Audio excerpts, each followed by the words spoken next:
ఆకాష్ టేబుల్ని తగలగానే ఫోటోలన్నీ గాల్లోకి లేచి ఎగిరిపడ్డాయి. అందులోంచి ఒక ఫోటో ఆమె ముఖం మీద పడింది. ఆ ఫోటోని చేతిలోకి తీసుకుంది ఐశ్వర్య. ఐశ్వర్య ఎలా రియాక్ట్ అవుతుందో అని భయంతో ఆమెని చూస్తున్న ఆకాష్కి ఆమె కళ్ళల్లో ఏ భావం కనిపించలేదు. కొన్ని క్షణాలు ఆ ఫొటోస్ని తీక్షణంగా చూసిన ఐశ్వర్య శేషగిరి నాయుడు వైపు తిరిగి, తాతయ్య, ఈ ఫొటోస్ చూసే మీరు ఊరు నుంచొచ్చారా అని బ్లాంక్ ఫేస్తో అడిగింది. శేషగిరి నాయుడు ఆన్సర్ ఇవ్వకుండా, ఇప్పటి వరకు నువ్వు చేసింది చాలా ఇష్యూ, ఇకపై నువ్వు ఆఫీస్కు వెళ్లడానికి వీల్లేదు అని ఆర్డర్ వేశాడు. అతను అలా అండం చూసి ఆకాష్ ముందుకొచ్చి గొంతు పెంచాడు. అది చెప్పే హక్కు మీకు లేదనుకుంటే తాతగారు, ఐషు ఇప్పుడు నా వైఫ్. నా వైఫ్ని శాసించే హక్కు కేవలం నాకు మాత్రమే ఉంటుంది అని సూటిగా అన్నాడు ఆకాష్. హక్కుల గురించి మాట్లాడే ముందు నువ్వేంటో నీ స్థితిగతులేంటో గుర్తు తెచ్చుకుని మాట్లాడితే మంచిది అని ఆకాష్ వైపు తిరిగి కఠినంగా చెప్పి, నీ తాతయ్య అంటే నీకు ఏమాత్రం గౌరవం ఉన్నా ఈ ఇంటి గడప దాటి బయటకు వెళ్లే ప్రయత్నం చేయకాషు. ముఖ్యంగా బిజినెస్ వ్యవహారాల్లో అస్సలు తలదూర్చుకో అని కఠినంగా చెప్పి తన రూంలోకి వెళ్లిపోయాడు శేషగిరి నాయుడు. డాడీ అంటూ దీనంగా చంద్రకాంత్ని చూసింది ఐశ్వర్య. అటు తండ్రి మాటను తోసిపుచ్చలేక, ఇటు కూతురి మాన మర్యాదలకు భంగం కలుగుతున్నా నోరు తెరిచి మాట్లాడలేక మౌనంగా నిష్క్రమించాడు చంద్రకాంత్. ఊహ తెలిసిన దగ్గర నుండి తండ్రి అడుగుజాడల్లో నడుస్తూ అతను చెప్పిన ప్రతిదీ మారు మాట్లాడకుండా అనుసరించే ఐశ్వర్య మనసుని తండ్రి మౌనం శరంలా గుచ్చుతుంది. ఏడుస్తూ పరుగున పైన తన రూంలోకి వెళ్లి డోర్ లాక్ చేసుకుంది ఐశ్వర్య. ఐషూ, ఐషూ అని అరుస్తూ తన వెనకే వెళ్లి డోర్ గట్టిగా కొట్టాడు Akash. Aishwarya present mental status సరిగ్గా లేకపోవడంతో ఏమైనా చేసుకుంటుందేమో అని భయం ఆకాష్ని నిలకడగా ఉండనివ్వట్లేదు. Leave me alone Akash, please అని లోపల నుండి అరిచి చెప్పింది ఐశ్వర్య. ఆమెను ఒంటరిగా వదలలేక, సిట్యుయేషన్స్ ని ఎలా కంట్రోల్ చేయాలో తెలియక డోర్ని ఆనుకుని అలాగే కింద కూర్చున్నాడు ఆకాష్. మరోవైపు పవన్ ని చెక్ చేసి బయటకొచ్చాడు డాక్టర్. ఆపరేషన్ థియేటర్ బయట ఎదురుచూస్తున్న మయూకాంత్, డాక్టర్ ఎలా ఉంది వాడికి అని అడిగాడు డాక్టర్ని. Just mister Mayukant, 2 inches, just 2 inches సైడ్కి తగిలుంటే బ్రెయిన్ డ్యామేజ్ అయ్యేది. బట్ లక్ అనుకోవాలి. అండ్ మరొకటి, ఇలా వరుసగా ఇంజురీస్ అవడం వల్ల బాడీ వీక్ అవుతుంది. సో ఇంకోసారి ఇలా జరగకుండా చూసుకోండి అని చెప్పేసి ఆరాంగా వెళ్ళిపోయాడు డాక్టర్. ఇన్ని రోజుల నుండి నిన్నడ్డు తొలగించుకుంటే మా పని ఈజీ అవుతుంది అనుకున్నా వైషు. బట్ నీకంటే ముందు ఆ ఆకాష్ గడికి చెక్ పెడితే తప్ప ఈ ఆస్తి మా సొంతం అయ్యేలా లేదు అని మనసులోనే కసిగా అనుకున్నాడు మయూకాంత్. ఐశ్వర్య రూమ్ బయట కూర్చున్న ఆకాష్ ఎప్పటికో తనని తాను కంట్రోల్ చేసుకుని ఎలాగైనా ఐశ్వర్యని ఆ సిట్యుయేషన్ నుండి బయటకు తీసుకురావాలి అని స్ట్రాంగ్ గా అనుకున్నాడు. ఒకసారి డోర్ నాక్ చేసి చూసి ఇంకా ఓపెన్ చేయకపోవడంతో మనసులో గుబులుగా అనిపించింది ఆకాష్కి. వెంటనే పనిమనిషి కామాక్షి దగ్గరకు వెళ్లి స్పేర్ కీ తీసుకుని డోర్ ఓపెన్ చేసిన ఆకాష్కి బెడ్ మీద ప్రశాంతంగా నిద్రపోతున్న ఐశ్వర్య కనిపించింది.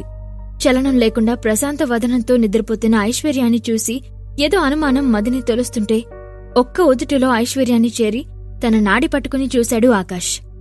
నార్మల్ హార్ట్ బీట్ అతని చేతి నుండి హార్ట్ రిసీవ్ చేసుకున్న తర్వాత డీప్ బ్రెత్ తీసుకుని మెల్లగా ఐశ్వర్య పక్కనే పడుకున్నాడు. ఆమె చెంపపై నిలిచిన కన్నీటి చారికలు ఐశ్వర్య ఎంత సఫర్ అవుతుందో చెప్పకనే చెప్తున్నాయి. సుతారంగా ఆమె చెంపలను నిమిరుతూ, be strong Aishu, I'm with you అంటూ ఐశ్వర్య నుదుటిన ముద్దు పెట్టుకుని తన తలను గుండెలపై చేర్చుకున్నాడు ఆకాష్. రోజులు గడుస్తున్న కొద్దీ తన రూంలో తనని తానే నిర్బంధించుకుంది ఐశ్వర్య. ఆకాష్ ఎంత ట్రై చేసినా అతనితో కూడా మాట్లాడడానికి ఇష్టపడలేదు. పవన్ హాస్పిటల్లో ఉన్న ఐశ్వర్య చేసిన డాక్యుమెంట్స్ తన చేతుల్లో ఉండడంతో ధైర్యంగా ఉన్నాడు. కొన్ని రోజుల తర్వాత పూర్తిగా రికవరీ అయిన పవన్ హుషారుగా ఆఫీస్కు వెళ్లాడు. ఇప్పట్నుండి ఇది నా సామ్రాజ్యం, ఇక్కడ నాకు అడ్డు చెప్పే వాళ్లే లేరు అని ఈవిల్ స్మైల్తో అనుకున్నాడు పవన్. ఐశ్వర్య లేకున్నా తను ఇచ్చిన గైడెన్స్ తో ఏఆర్వీ కంపెనీస్ ప్రాజెక్ట్ కోసం చేస్తున్న వర్క్ ఎక్కడా నెగ్లెక్ట్ చేయలేదు టీం మెంబర్స్. ఆ రోజు ప్రాజెక్ట్లో కొన్ని మేజర్ డిస్కషన్స్ కోసం ఫణీంద్రాని కలవాలి అని తొందరగా ఆఫీస్కొచ్చాడు పవన్. పవన్, మళ్లీ ఆ ఫణీంద్ర దగ్గరికి వెళ్లడం అవసరమా అని అడిగాడు మయూకాంత్. డాడీ, ఆ ఫణీంద్ర అప్పుడు మనల్ని వాంటెడ్గా అవమానించుండొచ్చు, బట్ ఇప్పుడు ప్రాజెక్ట్ మన చేతుల్లో ఉంది. మోరోవర్ ఐషునే స్వయంగా ఆ ప్రాజెక్ట్ మనకి హ్యాండ్ ఓవర్ చేసినట్టుగా డాక్యుమెంట్స్ ఉన్నాయి. సో వాడిప్పుడు సైలెంట్గా ఉండక తప్పదు అని పవన్ ఓవర్ కాన్ఫిడెన్స్తో అన్నాడు. కానీ నీ ఆలోచన తప్పనిపిస్తుంది పవన్. నువ్వెందుకింత పంతంగా ఉన్నావో నాకు అర్థం కావట్లేదు అని విసుగుని ప్రదర్శిస్తూ అన్నాడు మయూకాంత్. డాడీ ప్లీజ్, ఈ విషయంలో మీరు నన్ను ఎంకరేజ్ చేయకున్నా పర్లేదు, డిస్కరేజ్ మాత్రం చేయకండి అని విసుక్కుంటూ బయటకు వెళ్ళిపోయాడు పవన్. ముందు జరిగిన అవమానం ఇంకా కళ్ళ ముందు కదులుతుంటే కొడుకు తొత్తురుపాటుతో మళ్లీ నెత్తిమీదకి ఏం తెస్తాడో అని భయంతో పవన్ వెనక్కి వెళ్లాడు మాయూకాంత్. పవన్ మాయూకాంత్లు ఏఆర్వీ బ్రాంచ్ ఆఫీస్కి వెళ్లారు. ఎక్స్క్యూజ్ మీ, చంద్ర కన్స్ట్రక్షన్స్ నుంచి మీటింగ్ కోసం వచ్చాం. దిస్ ఈజ్ మై ఐడి అని తన ఐడి చూపిస్తూ చెప్పాడు పవన్. 1 minute సార్ అంటూ ఫణీంద్రకి కాల్ చేసి చంద్ర కన్స్ట్రక్షన్స్ నుండి పవన్ వాళ్ళు వచ్చిన విషయం చెప్పింది ఆ రిసెప్షనిస్ట్. అవతల నుండి ఫణీంద్ర ఏం చెప్పాడో కానీ ఓకే సార్ అని కాల్ కట్ చేసి 2nd floor left side 3rd room అని కాన్ఫరెన్స్ హాల్కి వే చెప్పింది రిసెప్షనిస్ట్. పొగరుగా ఒక లుక్ విసిరి స్టైల్గా ఆఫీస్ ఇంటీరియర్ లుక్ చూస్తూ లోపలికి వెళ్లాడు పవన్. ఎటు చూసినా కాస్ట్లీ ఫర్నిచర్, అదిరిపోయే యూనిక్ పెయింటింగ్స్తో వాల్స్ వెల్కమ్ చెప్తున్నాయి. డాడీ, ఇంతకు ముందు సరిగ్గా చూడలేదు కానీ జస్ట్ బ్రాంచ్ ఆఫీసే ఇంత పాష్గా ఉంటే మెయిన్ బ్రాంచ్ ఎలా ఉంటుందో కదా అని అన్నాడు పవన్. ఇది just sample Pavan. World wide ఇలాంటివి కొన్ని వందలైనా ఉండుంటాయి. అలాంటి వాళ్ల ముందు మనం చిన్న ఇసుక రేణువుతో సమానం అని కొడుకుని హెచ్చరిస్తున్నట్టుగా చెప్పాడు మాయూకాంత్.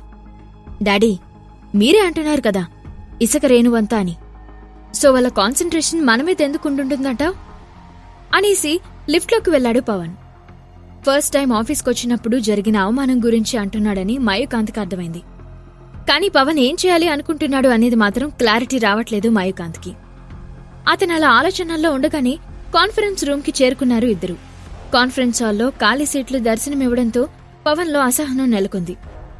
ఐషునే ఈ ప్రాజెక్ట్ నాకు హ్యాండ్ ఓవర్ చేసింది కాబట్టి ఫణీంద్ర మూసుకునుండక తప్పదు. So no need to worry Pavan అని తనను తాను మోటివ్ చేసుకుని లోపలికి వెళ్లి దర్జాగా కూర్చున్నాడు. మాయూకాంత్కి లోపల భయంగా ఉన్నా కొడుకు మొండి ధైర్యం చూసి తన భయాన్ని పక్కన పడేసి వెళ్లి పవన్ పక్కన కూర్చున్నాడు. ఆఫ్టర్ 15 minutes బ్రౌన్ బ్లేజర్లో హుందాగా కాన్ఫరెన్స్ హాల్లోకి ఎంటర్ అయ్యాడు ఫణీంద్ర. కాలు మీద కాలు వేసుకుని పొగరుగా కూర్చున్న పవన్ ఫణీంద్ర ఫేస్లోని గంభీరతని చూసి అప్రయత్నంగానే టక్కున లేచి నిల్చున్నాడు. ఫణీంద్ర ఓరగా పవన్ని చూసి అప్పుడే ఇద్దరినీ చూస్తున్నట్టుగా మీరేంటిక్కడా అని అడిగాడు. ప్రాజెక్ట్ డీటెయిల్స్ డిస్కస్ చేయాలి సో అని పవన్ కొంచెం కూడా రెస్పెక్ట్ లేకుండా అన్నాడు. అసలు మిమ్మల్ని లోపలికెవడు రానిచ్చారు? సెక్యూరిటీ అని గట్టిగా అరిచాడు ఫణీంద్ర. కూల్ మిస్టర్ ఫణీంద్ర, ఇది చూడండి అని డాక్యుమెంట్స్ ఫణీంద్ర ముందుంచాడు పవన్. హుందాగా చైర్లో కూర్చుంటూ డాక్యుమెంట్స్ తీసుకుని చూశాడు ఫణీంద్ర. యాక్చువల్లీ ఆ డాక్యుమెంట్స్ చూడాల్సిన అవసరం లేకపోయినా చూస్తున్నట్టుగా యాక్ట్ చేస్తున్నాడు ఫణీంద్ర. ఎందుకో సడన్ గా మాయూకాంత్కి కుడికన్ను తెగ కొట్టేస్తుంది. ఈ ప్రశ్నలకు సమాధానాలు తెలుసుకోవాలంటే నెక్స్ట్ ఎపిసోడ్ వినాల్సిందే. క్రింద ఇచ్చిన లింక్ ని క్లిక్ చేసి పాకెట్ ఎఫ్ఎం యాప్ ని ఇన్స్టాల్ చేసుకోండి. Stay tune to pocket FM.